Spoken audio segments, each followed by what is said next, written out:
So, in the last class, until last class, we have looked at fracture mechanics, and we have discussed in the presence of a crack, when a crack becomes critical, and under what are the conditions under which you actually a crack propagates and so on. And before that, we have actually looked at static failure theories, wherein the load applied on the structure does not change with respect to time. All right. So, now in this module we will be looking at fatigue failure of materials, which basically means the as a function of time the load changes. So, it's in other ways we could also call this as dynamic failure theories, because the load is changing with respect to time, and and primarily when we are saying load is changing with respect to time, we are primarily interested in the kind of systems wherein load changes with respect to time in some periodic manner or a cyclic manner. And so, that means there is a repeated load that is acting on the material, and such process is called fatigue, and hence the theories that we are going to talk about are called fatigue failure theories, and we will be spending some time understanding how fatigue failure happens and so on in this module. All right. So, all right. So, the contents of this module is basically we will primarily introduce what do we mean by fatigue failure, and then we took a look at different failure theories, and we also look at different kinds of fatigue loadings like low cycle fatigue and high cycle fatigue, and then we will look at different stages of crack propagation under fatigue loading, or we call stages of fatigue crack propagation. And then we assess the failure of materials under repeated loading based on two approaches. One is stress life approach, another and LEFM approach, or linear elastic fracture mechanics approach, wherein we do not consider any plasticity whatsoever. All right. And then we will also discuss what are the different kinds of fatigue loading, and we will also spend some time on understanding a very important experiment that actually gives us some understanding about fatigue failure, and that experiment is called rotating beam bending test. And then we will talk about some failure factors that needs to be taken into account depending on various conditions, or they are called Marin factors. And we will discuss what is endurance limit and what do we mean by fatigue strength, and then we will spend a little bit of time on understanding what is the effect of mean stress. It will become clear when we get there, but then the effect of mean stress, based on the effect of mean stress, we would define different kinds of failure theories, such as Goodman diagram, Soderberg line, Gove ellipse, Gerber parabola, and so on. All these are different kinds of failure theories that take into account of the presence of mean stress on the material. All right. And then we will look at the crack life or fatigue crack propagation as derived by Paul Paris, and which is famously known as Paris law. We will spend some time on understanding crack growth rate in some sense, and then we will briefly introduce how do we go about dealing with multi-axial fatigue, because until just before this module, this topic, we will be primarily focusing on uniaxial loading. That means the loading is, so if you are looking into from the concept of stress tensor, we are actually looking at the existence of only one stress component, such as sigma xx or sigma yy or sigma zz.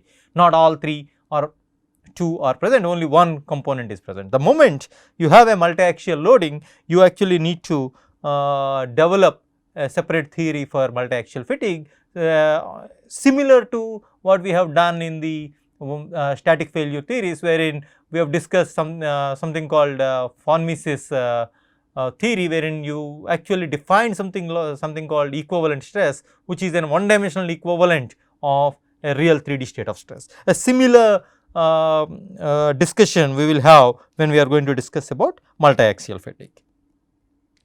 All right. So, these are the learning objectives. So, we should be able to draw the schematic of SN diagram or SN curves for both ferrous as well as non-ferrous metals.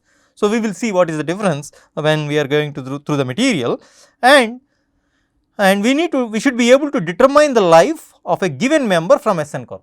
So, if you given if by knowing the SN curve, and if you know what is the loading scenario, then you should be able to predict what is the life of the component. That means how much time can you use this component at that particular load level. And then you should be able to draw the schematics for different kinds of fatigue loading, such as fully reversed, repeated and fluctuating loads, and you should be able to label the stress range, alternating stress and mean stress on the schematic. And as I have already mentioned, one of the most important experiments in understanding fatigue life of materials is rotating beam bending test, and we will see how the test is conducted and so on. And then we will focus on drawing failure locus for different fatigue failure theories with the effect of mean stress. That means, until here we will assume that there is no mean stress, and now if there is mean stress, if the mean stress is 0, what happens is what we will study first, and then if we have a non-zero mean stress, what happens is will be studied in this module, and then we will try to draw the failure locus for each of these different failure theories. And then we will discuss Paris law and the underlying assumptions, and then apply stress life and LEFM approaches to design simple machine members under uniaxial fatigue loading. Okay. And then we will also be able to calculate the factor of safety using Goodman diagram. So, like the way that we have done the calculation of factor of safety for instance, von Mises theory or distortion energy theory or maximum shear stress theory, you have drawn the diagram, and then if you are able to identify the stress state, then graphically we were able to find out what is the factor of safety. Similarly, on Goodman diagram, if you are able to identify the stress state, and then you should be able to calculate the factor of safety. All right. So, what is fatigue failure? So, most of the failures that we see in machine components are due to time varying loads, right. Suppose if you take a shaft, right, transmitting power, and you let us focus so let us say this is our shaft,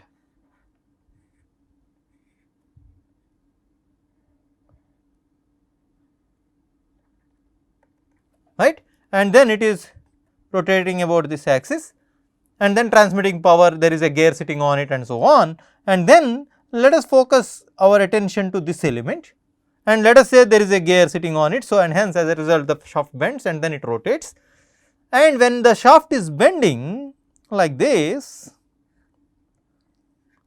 we know that there is going to be a compressive state of stress on this layer and tensile state of stress on that layer. But the fact that the shaft is rotating, so the point which is on the top to begin with, by half a rotation, by the time it makes half rotation, then what happens, this point will move here, right.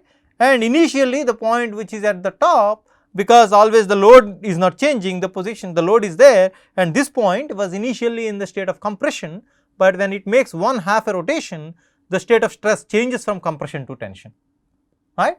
And since the stress, the diameter, this is a symmetric about this axis, and hence the magnitude of the tension and compression will be the same. That is something that we have learned in our strength of materials class. And then what is happening here is that the same material point is changing its stress state from compressive to tensile in half a rotation, and then it makes full rotation, it will go back to compression again. So, if you were to draw, let us say, number of rotations on the x axis. So, 1 rotation, 2 rotation, 3 rotations, 4 rotations, and this is my half rotation. So, this element initially is having, say, let us say some compressive stress, this is 0, and let us say the magnitude equal magnitude is tension. Let us say this is my sigma, and this is also sigma, this is negative sigma, that is positive sigma, all right. And now initially in the beginning, when the shaft is about to start at the first rotation, the stress is this, and by the time it makes half a rotation, the stress state is going to positive. So, this has become like that, all right. And then when it will make full rotation, again the stress state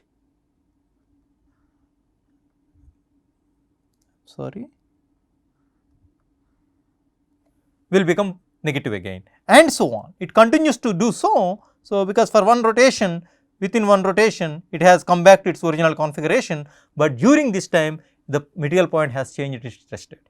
And if you continue this again and again, so you will have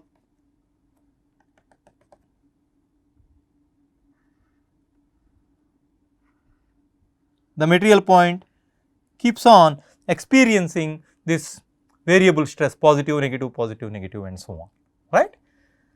That means at a given point the stress state is changing with respect to time. That means the load is getting repeated, and such a process is called fatigue. Okay. So, as we know, most of the machine components are subjected to these kind of time varying loads rather than static loads, right. Most of the machine components that we are deal with day in and day out are subjected to these kind of fatigue loads. For instance, if you take your bicycle, and then the sprocket teeth on the bicycle are subjected to fatigue failure, because at a point the number of sprockets, the teeth that are in contact with the chain are less than the total number of sprocket teeth, and hence some of the teeth are having a finite amount of time in one particular rotation. One rotation completely it will not be in contact, only some time, right. During the time that it is not in contact, the force exerted onto the sprocket teeth is actually 0. That means your load is varying from some finite load to 0 and so on. It is cycling between these two. So, like that you can take several examples, and most of the systems are subjected to time varying loads. And when it is observed that when such systems these systems are subjected to these high these time varying loads, it is observed that whenever they fail, they actually fail at much lower stress than the yield stress of the material. But when here we are saying, when we say fail, they are actually breaking. Okay? It is not like the ductile failure that we are talking about. It is actually we are talking about a fracture like in a brittle manner, but there may be some local plasticity, but we are actually talking about failure in a brittle manner, but the failure is actually happening much below the yield strength, which is not what we expect from the perspective of static failure. But in the case of fatigue failure, or when the machine member is subjected to time varying loads, we see that the materials are actually failing much below their yield strength. So, people were puzzled about this particular strange phenomena, while we know that the material does not go beyond ultimate when you are talking about yield strength, that the material does not enter plasticity below the yield strength, but when the load is changing with respect to time, people have been observing that the material is actually failing below the yield stress, right. So, that means we cannot explain this phenomena based on the lessons that we have learned until now based on the static failure theories. So, static failure theories alone leads to unsafe design, because people have been observing that the materials are failing when the service load is actually below the yield strength of the material. Okay.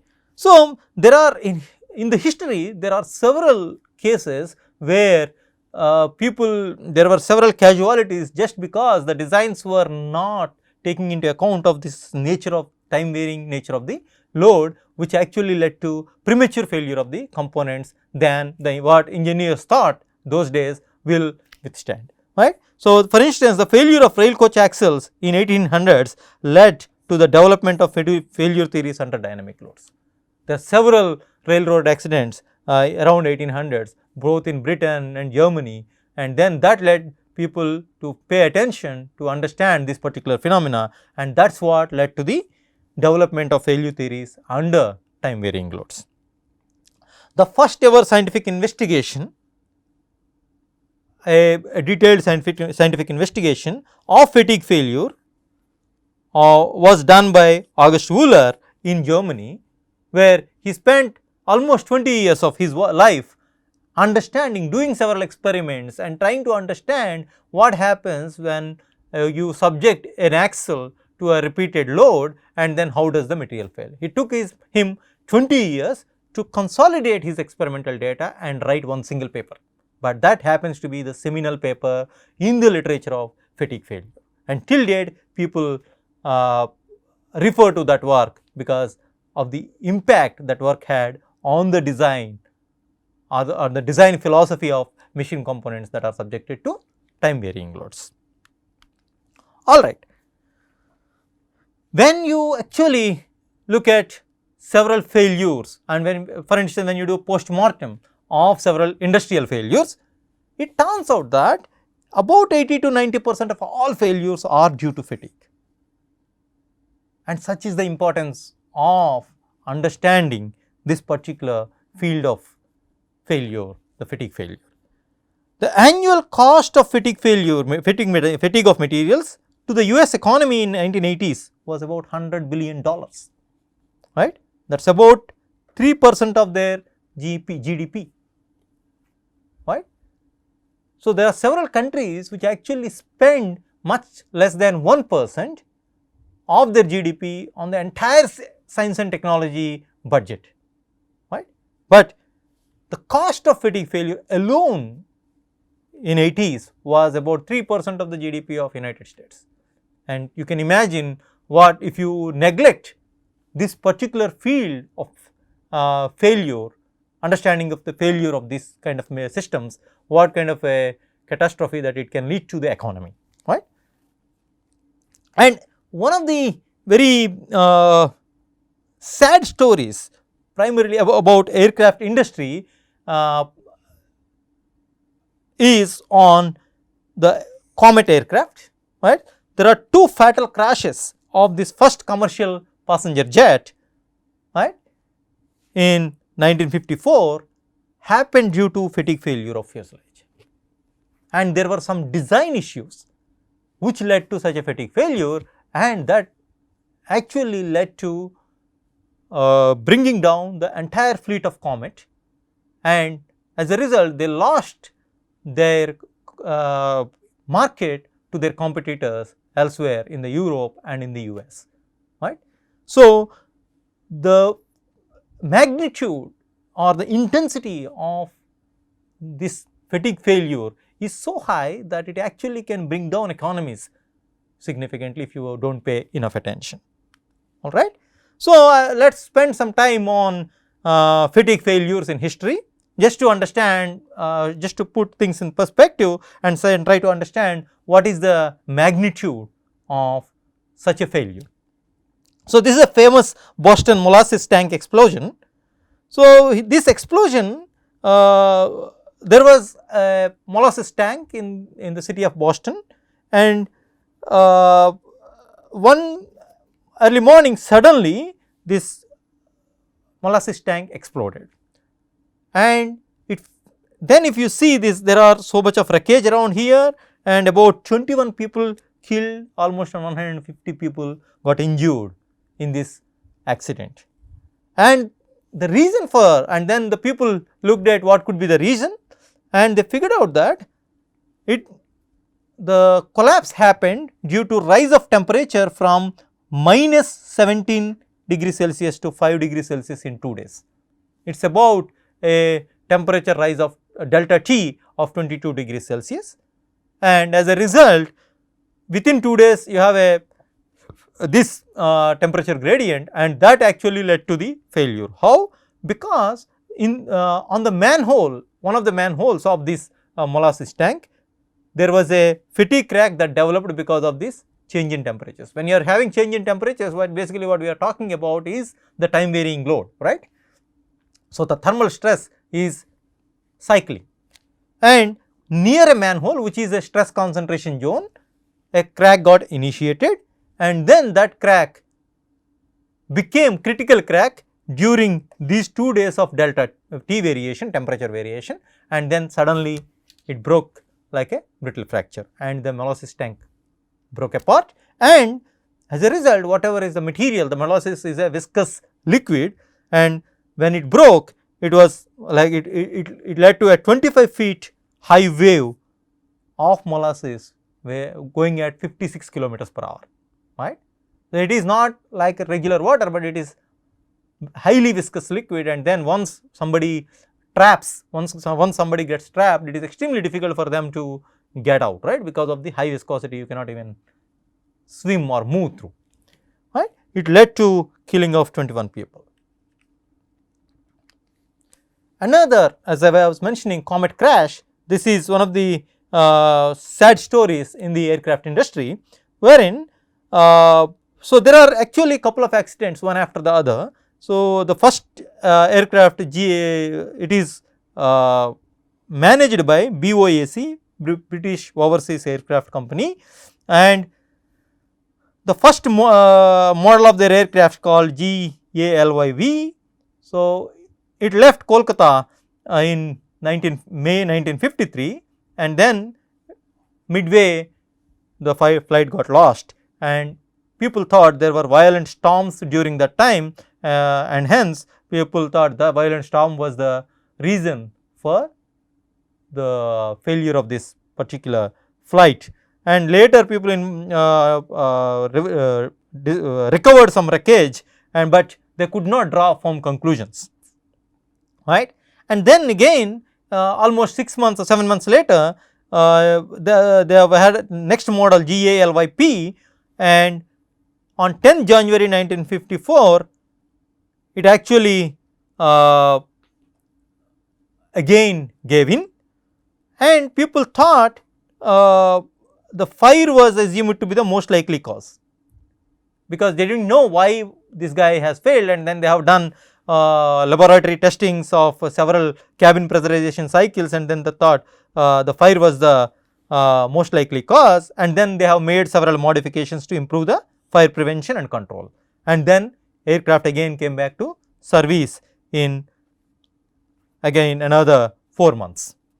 And then the next flight is a chartered flight flying South Africa Airlines 201 from Rome to Egypt. On 8th April 1954, again it was lost, and it was not clear. So, then people looked at the design, right. So, all these 3 consecutive failures almost in the same year led to serious doubts about the design of this particular Comet aircraft. And then after this final accident, the entire fleet, Comet 1 fleet, was grounded until they could actually do a thorough investigation. And in the investigation, it was found that if you see this aircraft, the windows of these aircrafts are not like today's aircraft windows, right. They were actually square shaped, and here on the roof you have 2 square shaped, these are for different purpose, but the windows are also they are in square shape. And it was found that these window shape are what are responsible for failure, because the window being a square window, that becomes a very high stress concentration zone. As a result, the crack gets initiated there much easily, and that propagates quickly, right. So, then what are the lessons? So, then people realized that okay, the primary reason for this is the shape of the window, the stress concentration, and once you have a stress concentration, you initiate the crack much quickly at much lower stress, and then once the crack gets initiated, it propagates. The moment it becomes a critical crack, it suddenly zips through, it propagates as if it is a brittle material, right. So, there are a couple of lessons that were learned from this Comet crash after Comet. So, this is one single instance which has completely revolutionized or changed the way aircraft structure design is done today, right. There are several lessons that were learned from Comet aircraft crash. So, the viewing windows are no longer square. Today if you see, they are actually oval in shape, right. Most of the aircraft, almost all the aircraft windows, there are no sharp corners, right, and they are made circular, the corners are made circular to reduce the stress concentration. In addition to that, even if you have a crack, if you can arrest the crack from, let us say you have a crack starting from one window corner, and the moment if you are able to arrest the crack going from one window to another window, you could actually safeguard the aircraft to some extent. And hence, the next important design modification was crack stoppers in the aircraft. So, today's aircraft should have these crack stoppers, and no window should be square or having sharp corners, right. So, crack stoppers are placed between frame cutouts to prevent crack propagation from one window to another window. And the next most important design philosophy is that until then people were using something called safe fail design, so safe life design, and now after the comet crash, all the design philosophy has changed from safe life to fail safe methodology. What do you mean by safe life methodology? If you are designing a component, you can be assured of certain number of cycles of life, and within those number of cycles you expect that the system will give you definitely these number of cycles. After that you will decommission the component from the service, right. So, you know what is the number of, suppose if you are I am designing a component, I say that this component can last for 100 cycles, right. So, that means the safe life is 100 cycles. So, after 100 cycles I will simply decommission the component from the service and then use a new component. That is what is called safe life approach. But for some reason, if you have some catastrophe, which means some unexpected loads are acting on the material, and then what happens is that this material, whenever it is subjected to unexpected loads, it breaks or it gives in catastrophically, and which is not a good scenario for the systems. And hence, people moved on from safe life design, particularly aircraft industry, to fail safe design.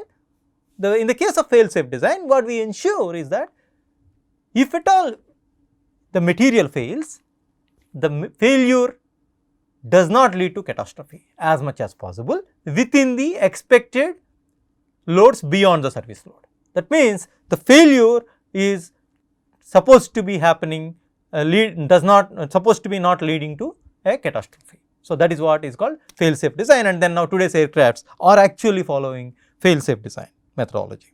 So, you can see the one sad crash actually led to several new consequences and several development of complete set of new design methodologies for the entire industry, and that is a very important lesson that was learned from the sad story of Comet. Alright. So, the other sad accident in the history of German railways is Ischede derailment in Germany. So, Germans high speed trains, the ICEs, intercity expresses, are known to be really very good high speed trains in Europe, and they are known to be very efficient in their operation as well. However, in 1998 on 3rd June, the German railway or Deutsche Bahn had a very sad accident at Ischede, is famously known as Ischede derailment, when this ICE was going at 200 kilometers per hour, and during this time, this is possibly the worst train accident, high speed train accident in the world and also in the history of Germany, right, because this led to the death of almost 100 people on board, 88 people injured in a train carrying about 287 people. And what was the reason? The reason was a single fatigue crack in the wheel. There was a single fatigue crack in the wheel, and then that is what led to the catastrophic failure of this particular train. So, why does this happen? Until then, German railway or Deutsche Bahn was using a monoblock wheel for their rails, and then recently what they have done, they have changed this monoblock wheel to a dual block wheel. How does this dual block wheel look like? they had a layer of rubber followed by a metal layer in contact with the rail. So, you have first layer will be a metal, and below that we will have a rubber layer, and again you will have rail block.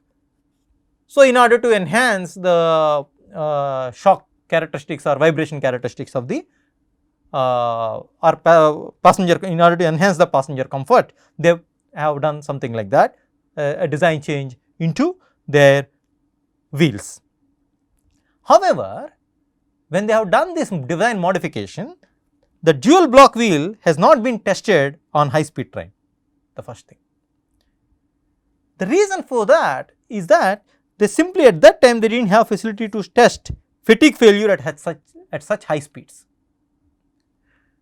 and so they do not have means of what are the reasons under which or circumstances under which it could actually fail, and while designing they have not taken into account of dynamic loading during the design of this dual block wheel, right, and that led to the failure at the dual block section, that the intersection between the metal and the rubber interface, and that led to the breakage of the outer metal layer, and that went and hit the once that failed, that went and hit the one of the rail compartments, and there was a instability that is created, and around the same time it is actually going under a bridge, and then it actually hit the bridge, the train actually hit the bridge, and that led to a catastrophic failure, right.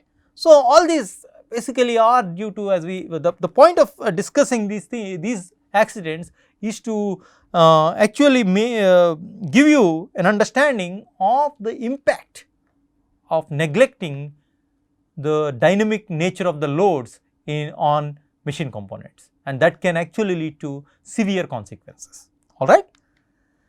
So, there is this table gives you an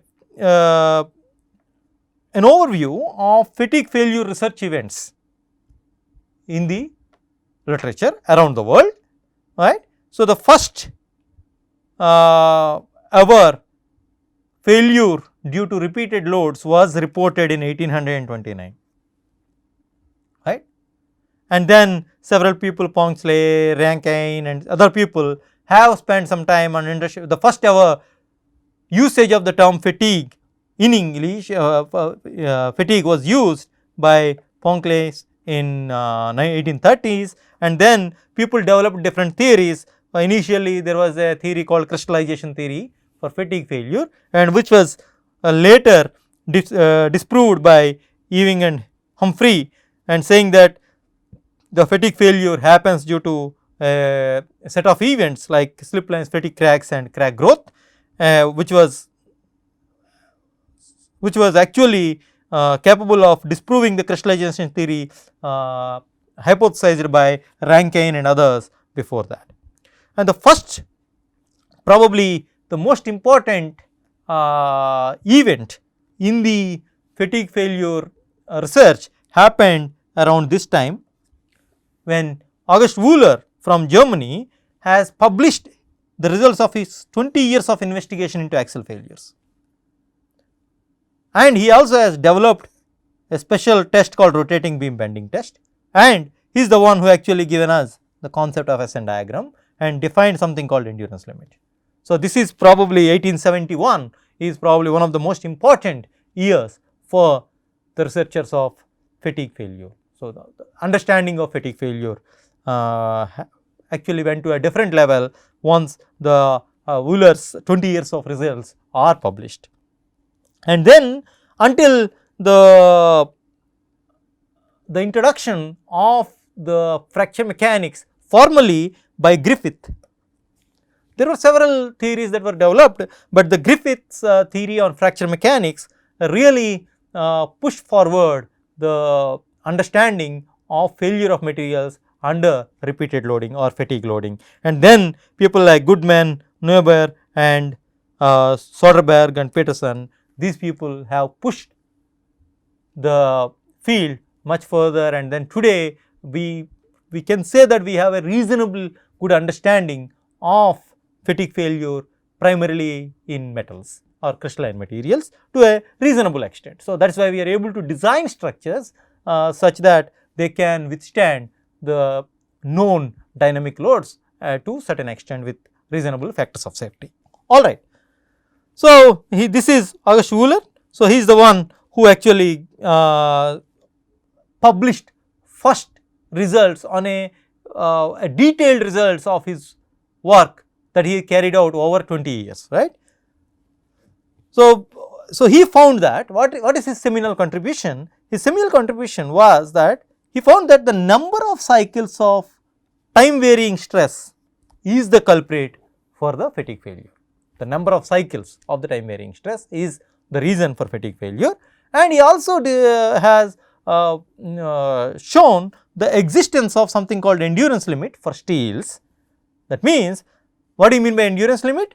An endurance limit is the stress level that would be tolerable for a million of fully reversed cycles. We will talk about what do we mean by fully reversed cycle, but what he is saying is, if your stress level is below certain value, then you can say that the material will withstand 1 million cycles of that, if the stress level is below some value, and that value below which you will have life beyond 1 million cycles is called endurance limit.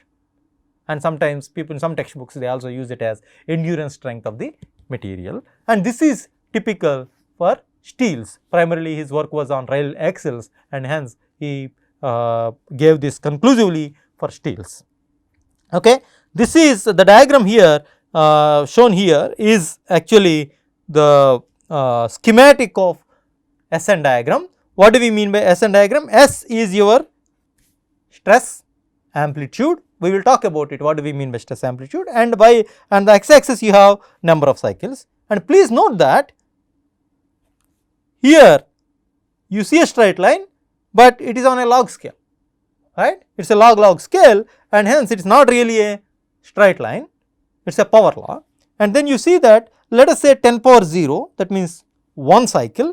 When you have 1 cycle, the fracture, when we are talking about fatigue, we are actually talking about crack propagation. That means we are actually talking about breakage, and hence we cannot talk about yield strength of the material anymore. We should be talking about ultimate strength of the material, right. So, the ultimate strength, alright.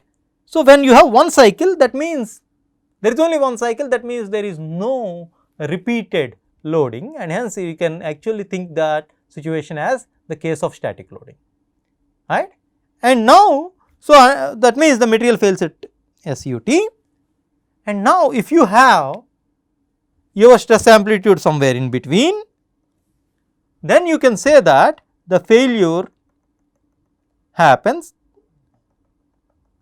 at somewhere like it is 100 and 1000, say maybe something like 900 cycles. So, here let us say this is 900 cycles. So, the failure happens up 900 cycles. That means what?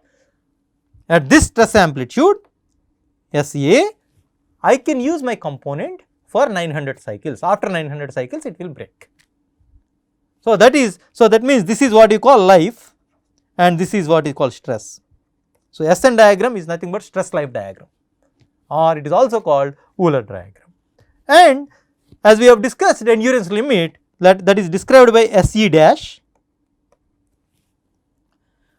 Below this endurance limit, that means below this stress, if the stress amplitude is less than that, then the material will definitely give 1 million cycles, and actually gives beyond 1 million cycles. We will call this system as having infinite life. That means it never fails, because beyond that we say that it is constant. So, that means you will not have, for steels at least, the endurance limit exists. For other materials you may not have endurance limit. That means they may fail beyond. There is no stress limit below which they actually do not fail. Okay. So, with that I will stop today, and then we will look at the different kinds of fatigue loadings in tomorrow's class. Okay. Thank you.